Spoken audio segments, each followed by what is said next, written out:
Lucas, capítulo de número 17.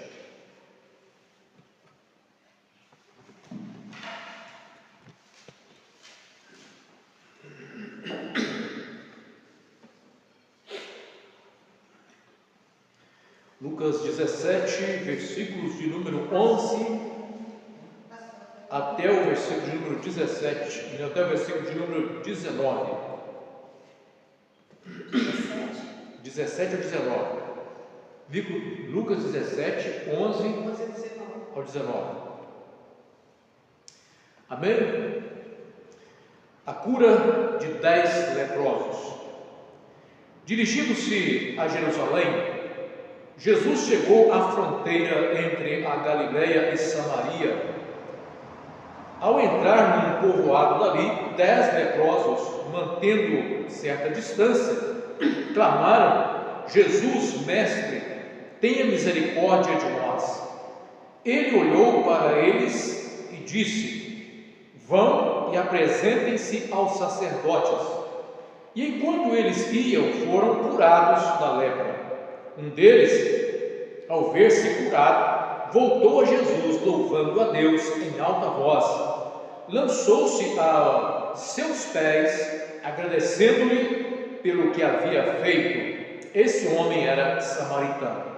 Jesus perguntou: não curei 10 homens? Onde estão os outros 9? Ninguém voltou para dar glória a Deus, exceto esse estrangeiro? E disse ao homem: levanta-se e vá, a sua fé o curou. Querido Deus, te louvamos por esse momento que estamos aqui te adorando, te bendizendo e, Senhor, desfrutando, Senhor, da manifestação graciosa, meu Deus, do Senhor, através da ação do Teu Espírito, através dos louvores entoados nesta noite. Senhor, agora a Tua palavra foi lida e nós precisamos que o Teu Espírito opere em nós, para que possamos, ó Deus, alimentar a nossa alma nesta noite, que a Tua palavra viva, poderosa, possa operar profundamente nos nossos corações. Assim oramos em nome de Jesus, amém. Os irmãos podem sentar. Meus irmãos, nós estamos diante de uma passagem bíblica maravilhosa que mostra como Jesus operou de forma tão extraordinária quando esteve nesse mundo, como que Jesus operou milagres extraordinários, sinais, prodígios, que enquanto ele fazia esses sinais, enquanto ele operava esses milagres, ele estava ao mesmo tempo socorrendo a necessidade daqueles que estavam precisando de uma bênção, precisando de um socorro, e ao mesmo tempo também se revelando como aquele que tem todo o poder, que tem toda a autoridade e que não conhece nenhum limite para a sua operação. Muitos foram os milagres que Jesus operou. E em cada milagre que Jesus operou, que ficou registrado na palavra de Deus, eles estão registrados aqui para testemunhar daquilo que Jesus fez, e não somente daquilo que Jesus fez, mas daquilo que Jesus continua a fazer. Por quê? Porque sendo Jesus quem é, Deus, o Verbo encarnado, o tempo que distancia da nossa existência aqui em relação ao período que Jesus esteve como homem operando esses sinais, o tempo, a distância de tempo só faz sentido para o ser humano, mas não para Deus. Sendo Jesus Deus, Ele continua ainda operando nos nossos dias, assim como Ele operou naqueles dias.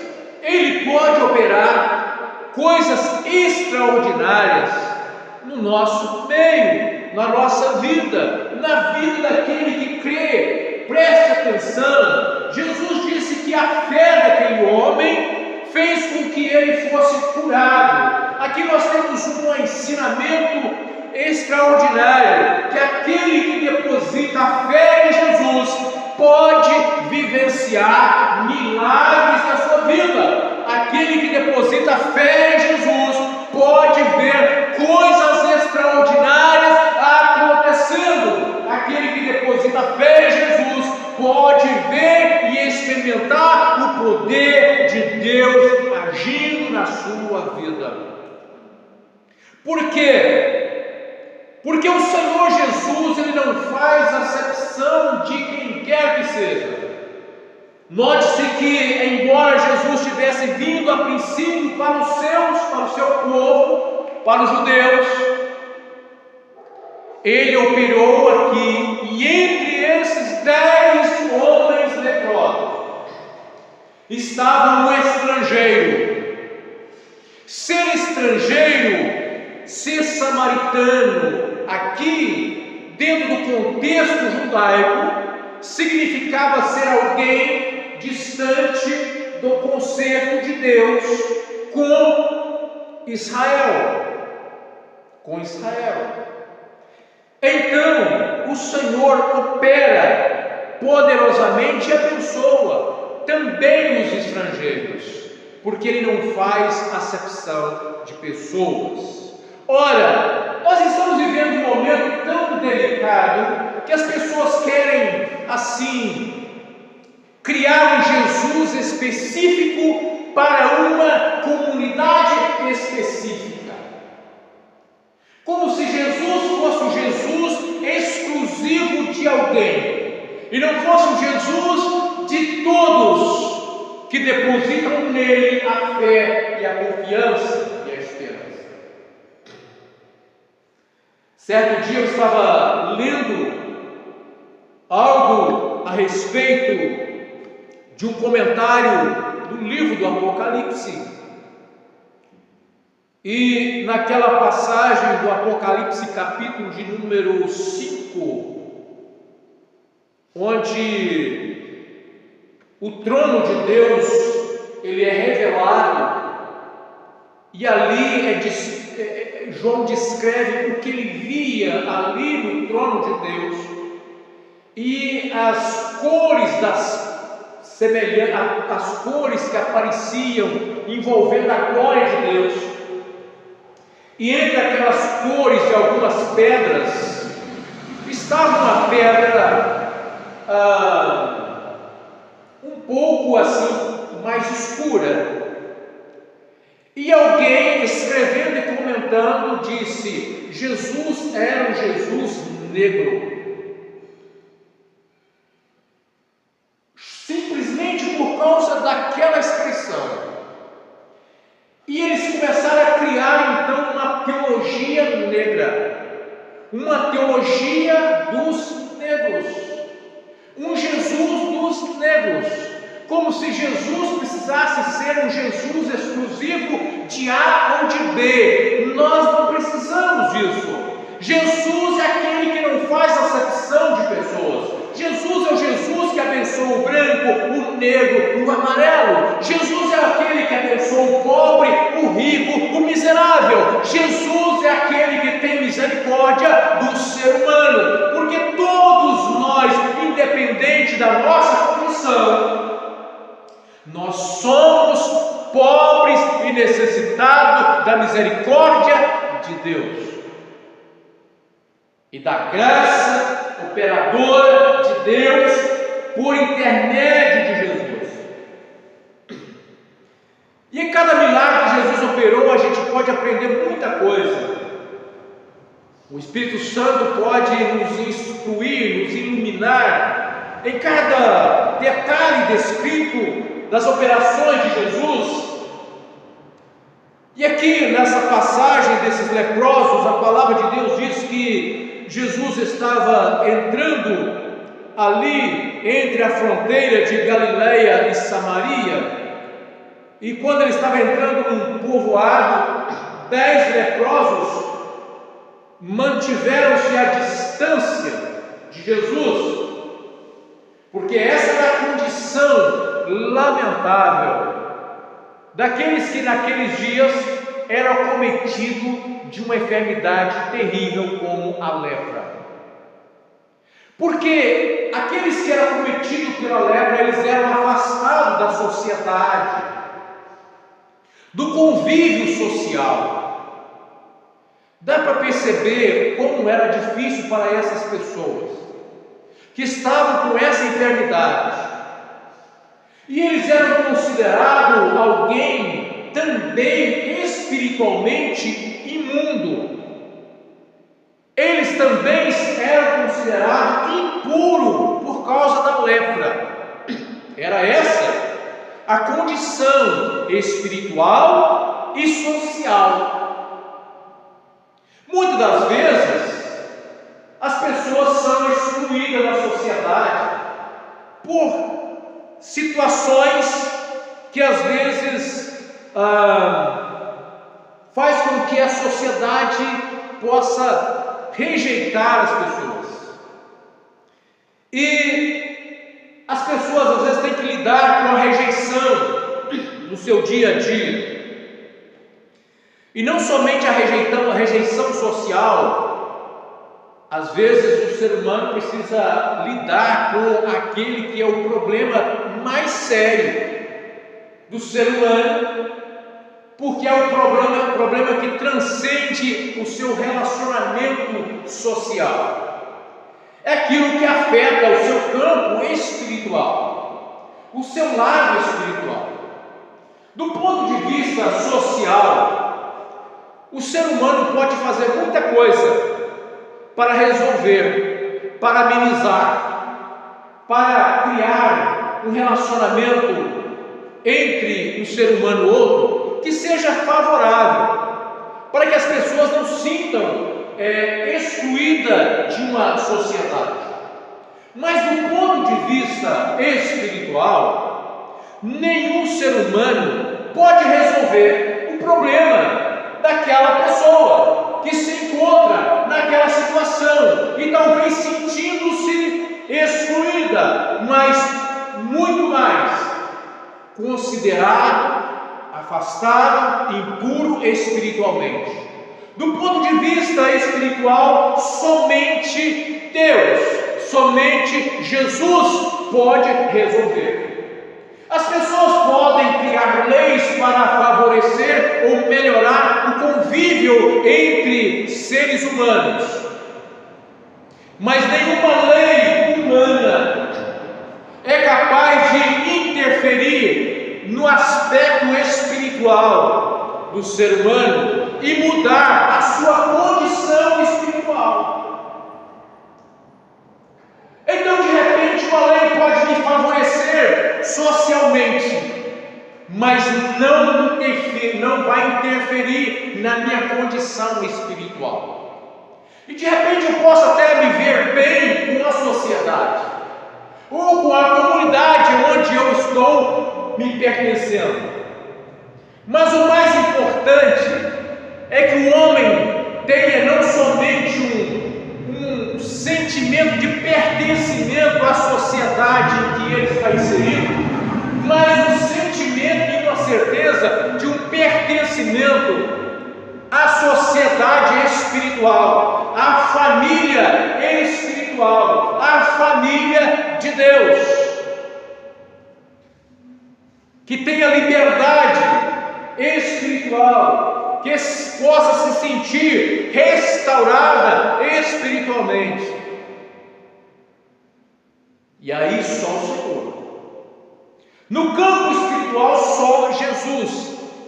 Somente aquilo que vem de Deus, somente os parâmetros de Deus, somente a palavra de Deus, somente a lei de Deus, somente a autoridade de Deus pode interferir para libertar o homem da sua condição espiritual, muitas vezes que tem escravizado a muitos.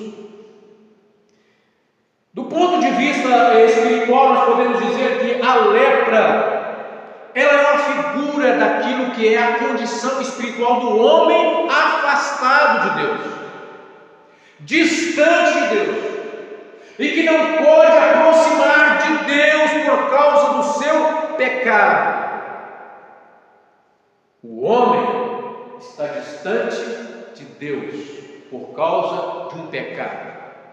Portanto, muito mais importante do que ser abençoado no sentido físico, ou no sentido material, ou naquilo que possa de alguma forma nos beneficiar socialmente, muito mais importante é sermos abençoados na nossa vida espiritual.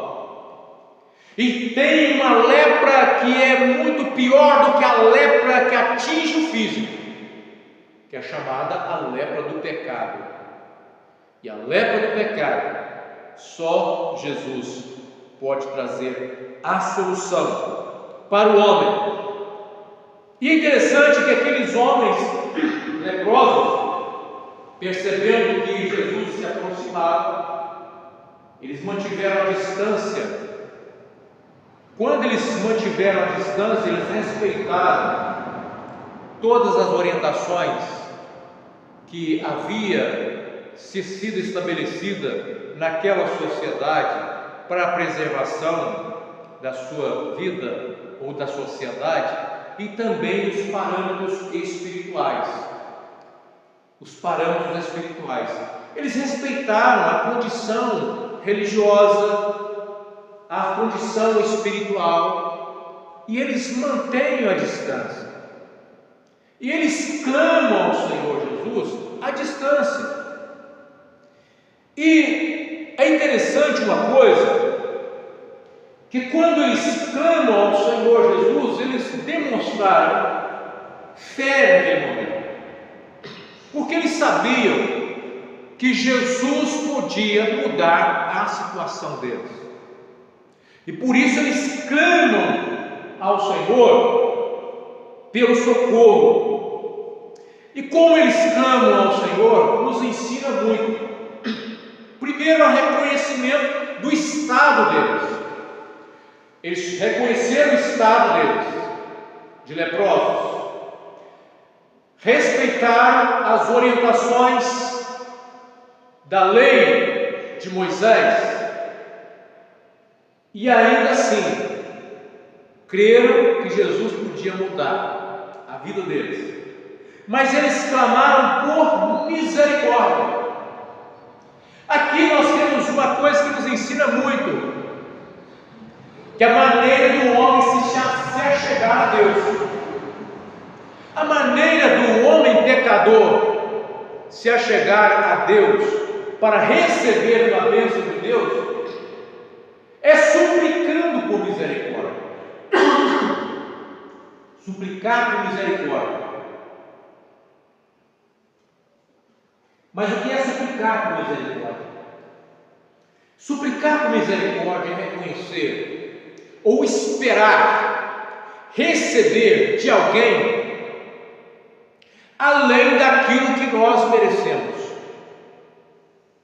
Esperar por misericórdia é esperar receber além daquilo que nós merecemos, ou seja, reconhecer, se eu depender dos meus méritos, eu não vou ser, mas eu espero na tua misericórdia, eu espero na tua bondade. O ser humano precisa se aproximar de Deus com essa condição, entendendo, eu não mereço. Se eu for esperar receber de Deus alguma bênção porque eu mereço, eu estou perdido. Porque quem merece de Deus alguma coisa? Quem merece de Deus alguma coisa? Mas nós aproximamos do Senhor, e todo homem deve aproximar-se de Deus, esperando de Deus uma bênção de misericórdia. Isso é graça. É graça, a manifestação da graça de Deus alcança o homem a partir desse reconhecimento do homem, como ele se aproxima de Deus. E é interessante que eles clamaram ao Senhor Jesus por misericórdia, e diz a palavra que Jesus olhou para eles. Olhou para eles. Interessante, meus amados irmãos, esse destaque que o evangelista fez questão de colocar aqui, dizer que Jesus olhou para eles. Sabe por quê? Porque o olhar, a maneira como Cristo olha o necessitado, é completamente diferente da maneira como nós, seres humanos, olhamos. Ou melhor, que nós somos, nós ainda olhamos de uma forma limitada. Às vezes, no nosso olhar para com o necessitado, nós não transmitimos misericórdia, nós não transmitimos compaixão, mas Jesus não. Toda vez que Jesus olhou para um pecador, ele transmitiu no seu olhar a compaixão. Dá para ter uma ideia disso, irmãos? Sabe, quando a gente pensa nisso, como o Senhor Jesus está olhando para mim? Quando eu começo a pensar nas minhas fraquezas, porque todos nós temos as nossas fraquezas, as nossas limitações. E quando as nossas fraquezas nos incomodam, porque a bênção é quando as nossas fraquezas nos incomodam, a ponto de nós desejarmos nos livrar das nossas fraquezas, como esses leprosos desejaram se livrar das suas lepras. Nós olhamos diante das nossas fraquezas, das nossas limitações, nós não vemos como nos livrar. Mas Jesus sempre olha para nós com um olhar de misericórdia, com um olhar daquele que está pronto para abençoar, aquele que clama por Ele, aquele que busca por Ele, aquele que implora por Ele. Certa vez Jesus olhou para Pedro numa condição muito difícil. Sabe, Pedro era aquele discípulo que afoito, e Jesus tinha falado o que ia acontecer com ele, a crucificação. Os discípulos iam abandonar Jesus na hora do aperto, porque é desse jeito, né? As pessoas às vezes acham muito fácil servir o Senhor quando está tudo bem, verdade? Quando as coisas começam a apertar, às vezes as pessoas já querem distanciar do Senhor. E Pedro então fez a seguinte colocação: Senhor, eu não vou abandonar o Senhor, não vou. E Jesus falou para Pedro: Pedro, você vai me negar. E eu vou te falar uma coisa: você vai me negar 3 vezes. Pedro duvidou daquela situação. Pedro olhou para ele naquele momento e pensou assim: eu estou num momento tão bom com Cristo, que jamais eu vou negar o meu Senhor. Mas Jesus conhecia a fraqueza de Pedro e a limitação de Pedro. Quando as coisas apertaram, Pedro começou a negar Jesus, para não ser preso como Jesus foi preso. Ele começou a negar Jesus. Mas não é assim muitas vezes. Para a gente sentir bem na sociedade, às vezes ser bem aceito no hall de amigos, entre os colegas, na escola. Quantas pessoas às vezes tomam atitudes de negar Jesus. Talvez não nega verbalmente, mas nega com seus atos, com as suas ações. Quando se iguala, muitas vezes, aquele que não tem nenhuma experiência com o Senhor, em vez de testemunhar da sua fé, mesmo que isso lhe custe a perda de muitos amigos, entre aspas, porque quem se converte perde os amigos, mas não os verdadeiros amigos, mas aqueles que diziam ser nossos amigos, quando se converte. E às vezes as pessoas negam Jesus para se ver bem, se estar bem em algum momento na sua vida. Pedro cometeu esse pecado e negou Jesus, e quando Pedro negou Jesus pela terceira vez, Pedro olha para Jesus, e Jesus estava olhando para Pedro. Dá para imaginar isso? Se coloca no lugar de Pedro. Fomos escolhidos para ser discípulo do Mestre. Andamos com Ele 3 anos. Vimos Ele operar os milagres. Fizemos muitos milagres em nome dEle. E de repente, lá está. Coloca-se no lugar de Pedro, negando Jesus. De repente olha para Jesus, e Jesus está olhando para Pedro. Pedro caiu em pranto naquele momento, mas Pedro não entendeu de imediato que o olhar era aquele. Porque o olhar de Jesus para Pedro naquele momento não foi um olhar de acusação, mas um olhar de misericórdia, um olhar de compaixão. Porque o olhar de Jesus para o pecador sempre vai ser um olhar de compaixão, quando esse se arrepende. E a prova disso é que Jesus depois manda chamar Pedro. Olha, depois Jesus ressuscita, vai encontrar com os discípulos.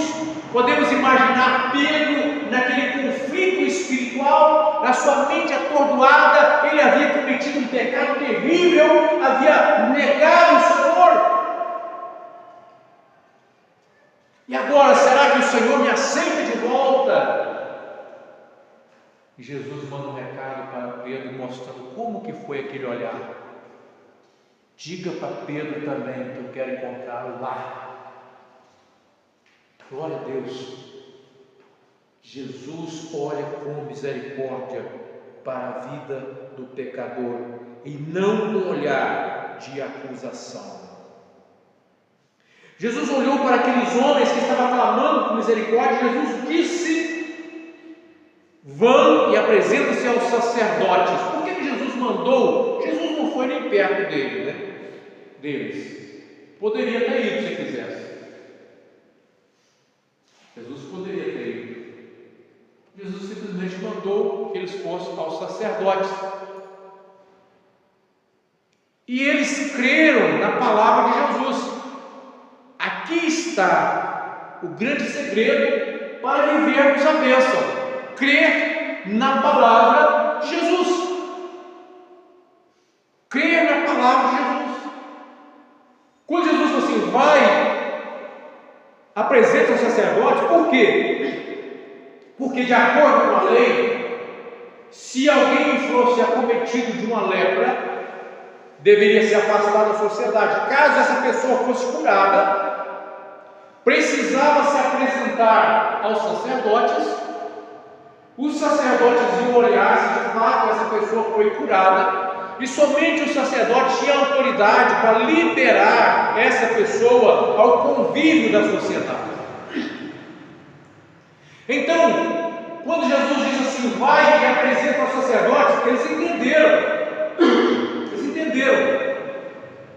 o que Jesus estava querendo dizer. Ou seja, essa palavra já nos deu autoridade para a cura. E eles foram, só que no meio do caminho, eles descobriram que estavam curados. Não chegaram, antes de chegar no sacerdote, eles descobriram que estavam curados. E aí que acontece algo, meus irmãos, muito importante para nós. Quando um dos 10 decide voltar para dar glória a Deus, para agradecer. Sabe, o grande problema de muitos de nós é a falta de gratidão. Porque muitas vezes nós queremos que Deus resolva o nosso problema. Deus resolveu o meu problema, eu vou seguir minha vida, como aqueles 9 fizeram. Seguir minha vida. Já resolveu o meu problema. Já pedi a bênção, já me deu a bênção, vou seguir minha vida, no mesmo ritmo, no mesmo curso. E muitas das vezes nós agimos exatamente desse jeito. Sabe por quê? Porque quantas bênçãos nós recebemos de Deus? Todo dia. Quantas bênçãos nós recebemos do Senhor todo dia? Quando nós levantamos, quando nós despertamos do sono, é o primeiro motivo de nós glorificarmos a Deus. Senhor, obrigado por mais um dia, pela noite que o Senhor nos guardou enquanto nós estávamos dormindo. Porque muitos dormem e não acordam no outro dia.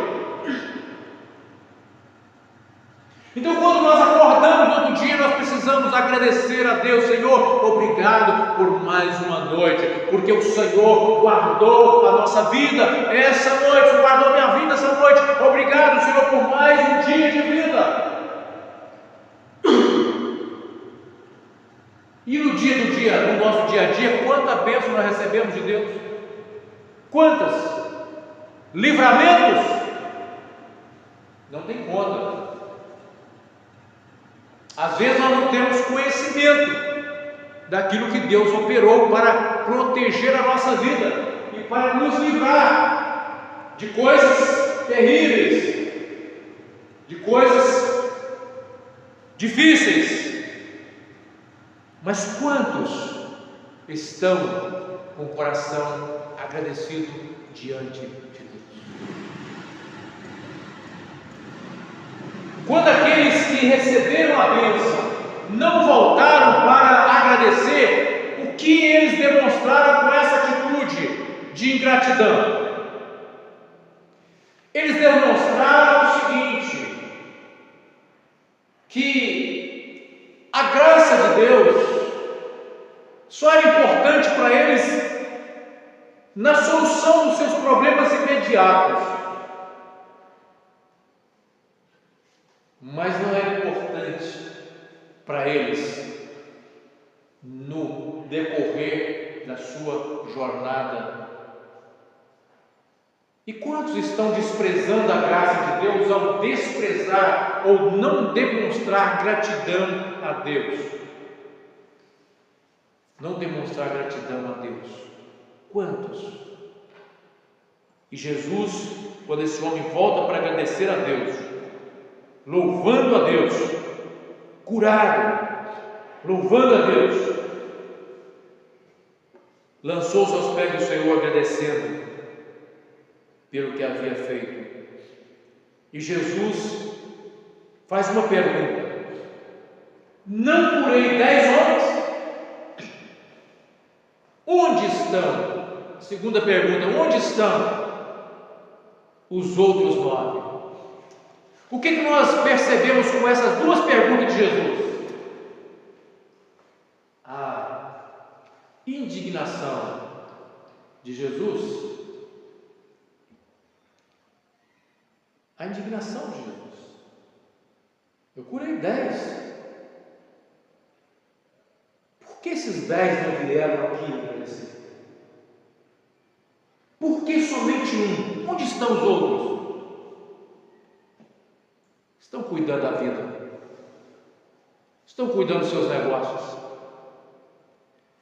Glória ao Senhor quando Cristo coloca no nosso coração gratidão por tudo que Ele é por nós e tudo que Ele faz por nós. Meus amados irmãos, nós reunimos aqui uma vez por semana, duas vezes, uma vez colocar final de semana aqui no domingo para a gente cultuar como um culto como esse. Meus irmãos, sabe o que significa estar aqui cultuando juntamente uns com os outros? Significa dizer para Deus: nós somos gratos. Nós voltamos. Senhor, nós voltamos para te louvar. Senhor, nós voltamos para te adorar. Nós voltamos para agradecer ao Senhor. Foi uma semana que o Senhor cuidou de nós, que o Senhor supriu as nossas necessidades, que o Senhor nos livrou. Senhor, aqui estamos, não somente agradecendo a Deus por aquilo que o Senhor nos abençoou na semana, mas confiando que essa graça vai continuar sobre nós na semana que se inicia, e nós voltaremos de novo, e nós retornaremos de novo, porque no nosso coração há gratidão. Mas onde está? Onde estão os outros? Onde estão os outros? Jesus demonstrou assim uma certa indignação aqui. E que Deus tenha misericórdia de nós, que em nenhum momento da nossa vida falte gratidão no nosso coração por aquilo que Jesus fez por nós. Porque o que Ele fez por nós, homem nenhum podia fazer. Ele apagou os nossos pecados. Ele nos perdoou dos nossos pecados. Ele curou a pior lepra que o homem pode experimentar, a lepra do pecado. Ele curou a lepra do nosso pecado. E hoje nós estamos purificados diante de Deus, livres diante do Senhor, com acesso diante do Pai. Por quê? Porque o seu sangue nos purifica de todo o pecado. Aleluia. Que haja sempre gratidão por essa bênção de ter Jesus na nossa vida. Que Deus nos abençoe, em nome de Jesus. Está cantando louvor?